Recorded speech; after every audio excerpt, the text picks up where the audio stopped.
Hi everyone, please help me to reach 1,000 subscribers. Some children grow up believing that love is unconditional. Olivia Hart grew up understanding that affection in her family came with terms and conditions she had never been given the chance to meet. By the time she was 15, she had already recognized the pattern. It wasn't obvious enough for outsiders to notice. There were no slammed doors or public humiliations. Instead, there were invisible boundaries. Her younger brother, Ethan, celebrated every milestone beneath bright lights. When he earned a regional sports scholarship, her parents rented out a banquet hall, invited relatives from 3 states away, and filled the evening with speeches praising his determination. When her cousin Naomi opened a small bakery, the family spent an entire weekend helping renovate the storefront. Photos covered social media. Her parents proudly called her an inspiration. Olivia learned to clap at everyone else's victories. She also learned not to expect applause for her own. At 32, she received news that would have altered the course of most families' dinner conversations. She had been promoted to lead director within one of the country's most sensitive cybersecurity initiatives.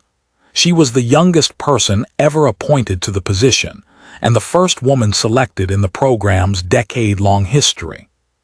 Her mother's reaction arrived as a rushed voice message between errands. "That's wonderful, sweetheart. We'll celebrate soon. Things are just hectic right now." Soon never came.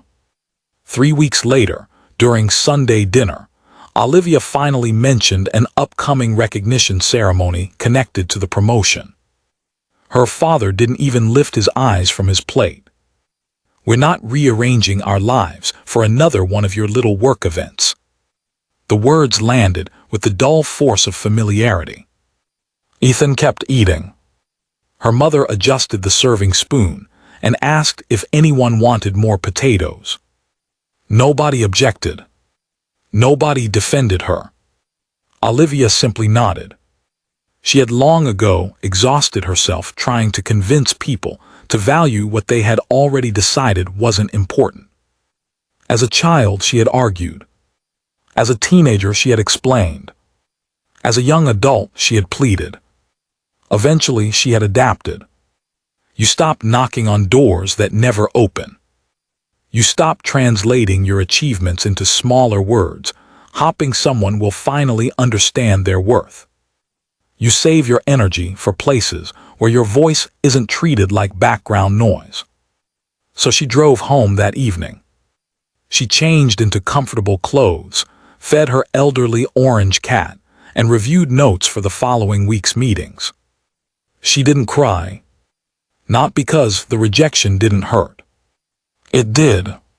But grief repeated often enough changes shape. It loses its sharp edges and settles quietly into routine. What her family failed to realize was that Olivia had deliberately simplified the truth. The ceremony wasn't an office luncheon. It wasn't a departmental gathering with sheet cake and polite applause. The event was being held inside one of the nation's most secure government facilities. Senior officials would attend. Military personnel would oversee the proceedings. National media photographers had been approved to document selected portions.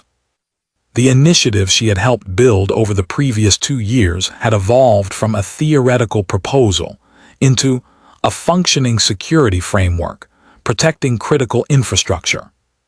She had helped design it, lead it, defend it. She had simply stopped explaining those things to people determined not to listen. Years earlier, she would have printed invitations. She would have described every accomplishment in detail. She would have begged them to care. That version of Olivia had slowly disappeared beneath countless dismissals disguised as indifference. Efficiency replaced hope. The local newspaper published a photograph 2 days after the ceremony. It wasn't front-page material, just a modest image beneath the fold. But it was unmistakable. Olivia stood confidently beside a distinguished government official. Uniformed personnel occupied the edges of the frame. Behind them rose the recognizable architecture of the secured complex. The caption identified her by name and title. It referenced her contributions to national infrastructure security. Olivia never sent the article to anyone. Someone else did. Perhaps a neighbor, a former family friend, someone who still read newspapers over breakfast and recognized the girl who had once lived down the street. By Tuesday morning, her mother called. The tone in her voice had changed.